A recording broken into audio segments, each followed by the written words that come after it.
एक रात की बात है। एक गांव में एक लड़का रहता था। उसका नाम राहुल था। राहुल को भूत प्रेत की कहानियां पढ़ने और सुनने का बहुत शौक था। वह हर रात अपने मोबाइल में डरावनी कहानियां पढ़ता था। उसके माता पिता उसे बार बार समझाते थे कि ऐसी कहानियां पढ़ना अच्छा नहीं है, वह उसके मन को अशांत करती हैं। लेकिन राहुल उनकी बातों का कोई ध्यान नहीं देता था। वह अपनी मर्जी का करता था। एक दिन राहुल को अपने दोस्तों के साथ एक पिकनिक पर जाना था। वह बहुत खुश था। उसने अपने मोबाइल में कुछ नई डरावनी कहानियां डाउनलोड कर लीं।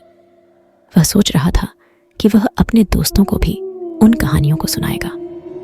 वह जानता था कि उसके दोस्तों को भी डरावनी कहानियां पसंद थीं।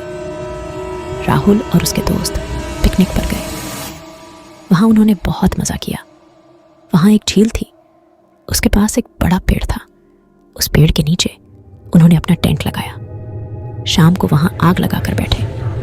फिर राहुल ने अपना मोबाइल निकाला और अपने दोस्तों को एक डरावनी कहानी सुनाने लगा। वह कहानी इस प्रकार थी। एक बार की बात है, एक गांव में एक कौआ रहता था। वह कौआ बहुत ही चालाक और हरामी था। वह गांव के लोगों को बहुत परेशान करता था।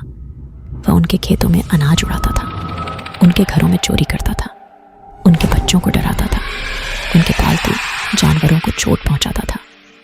वह कौआ इतना बदमाश था कि उसे कोई भी पसंद नहीं करता था। एक दिन वह कौआ अपनी चालाकी का प्रदर्शन करने के लिए गांव के बाहर एक बड़े पेड़ पर बैठा। वहां उसने एक बुढ़िया को देखा। वह बुढ़िया अपने घर की ओर जा रही थी। उसके हाथ में एक टोकरी थी। उस टोकरी में उसने अपने घर के लिए कुछ सामान रखा था। उसमें से एक चीज थी, एक बड़ा लड्डू। वह लड्डू बहुत ही स्वादिष्ट लग रहा था। कौआ ने वह लड्डू देखा और उसका मुंह पानी छोड़ने लगा। उसने सोचा कि वह लड्डू उसे खाना है। उसने अपनी चालाकी का प्रयोग करने का फैसला किया।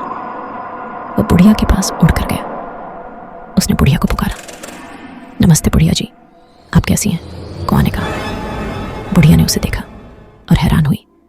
वह जानती थी कि वह कौआ बहुत ही बदमाश है। वह उससे डर गई। मुझे छोड़ दो, मुझे तुमसे कोई काम नहीं है। मुझे छोड़ दो, मुझे तुमसे कोई काम नहीं है।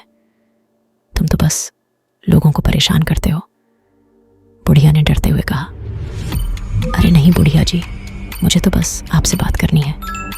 मुझे आपकी टोकरी में जो लड्डू है वो बहुत पसंद है। क्या आप मुझे उसका एक टुकड़ा दे सकती हैं? कौआ ने मीठी आवाज में कहा, क्या तुम्हें मेरा लड्डू चाहिए? नहीं नहीं, ये तो मुझे मेरे पोते ने बना कर दिया है। ये बहुत ही खास है, मुझे इसे खुद ही खाना है। तुम जाओ यहाँ से, बुढ़िया ने कहा। अरे बुढ़िया जी, आप इतने कंजूस क्यों हो? आपको तो इतना बड़ा लड्डू मिला है, आप तो इसे अकेले ही नहीं खा पाओगी। आप तो इससे मोटी हो जाओगी। आप तो इसे थोड़ा सा शेयर कर लो।